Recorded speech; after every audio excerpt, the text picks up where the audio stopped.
مؤسسه دولتی کمونالی دوشنبه نقلیات خدمت رسان که امور نقلیات جمعیتی پایتخت تاجیکستان را در دست دارد خبر داد که دو راننده مرشود که رقم 2 که توقف نادرست ماشین‌هایشان در بین راه باعث تنبشوی گردید جزا داده شدند. اخیراً در کانال پرویز تیوی نوار ویدیوی نشر شد که در آن دیده میشد که دو راننده خودسیر میکرواتوبوس رقم 2 در پایتخت قاعده‌های حمل و نقل مسافرکشانی را پایمال کرده واسطه‌های نقلیات خود را در جای نامعین منع می‌کنند و با همدیگر وارد بحث می‌شوند. به گفته مؤلفان ویدیو این حالت به دیگر اشتراک کنندگان حرکت در راه خلل ایجاد نموده تنبشوی راه نقلیات را در این مسیر به بار آورده است. دوشنبه نقلیات خدمت رسان در صفحه‌اش در فیسبوک خبر داد که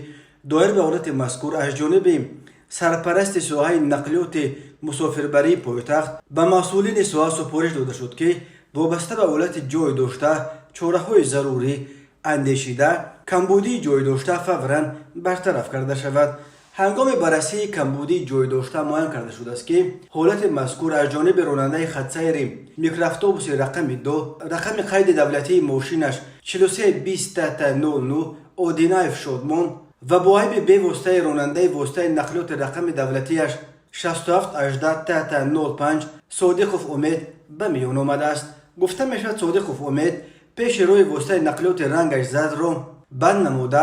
برای حرکت واسطه نقلیات مانع ایجاد نموده است. از این لحاظ در اساس بندهای دخلدار شرطنامه طرفین از جانب رهبریت شرکت محمد جان که خودسیر رقم 2 متعلق به همین شرکت بوده است به اودینایف شادمان آگاهی داده شده است، ولی نسبت به راننده واسطه نقلیات تمغه مرسدس بنز اسپرینتر صادقوف امید که این ماشین را به اجاره گرفته بود و تکرارا به چنین کمبودی و راه داده حادثه اخیر نیز بنا به خلاصه مسئولان وابسته به عیب او رخ داده است. چاره‌های ضروری در نمود یک طرفه قطع نمودن شرطنامه همکاری و باز داشتن صادقوف امید از فعالیت مسافربری در خودسیر رقم 2 اندیشیده شد. مسئولین ساحه نقلیات مسافربری پایتخت مسافران را باور می‌کنند که باری خوبتر و بهتر برای ماندن سطح و صفت خدمت رسانی نقلیاتی در خودسیرهای مسافربر همه گونه تدبیرهای سری وقتی را می‌اندیشد. اطمینان خاطر داده است به ساکنان و مهمانان پایتخت شرکت دوشنبه نقلیات خدمت رسان.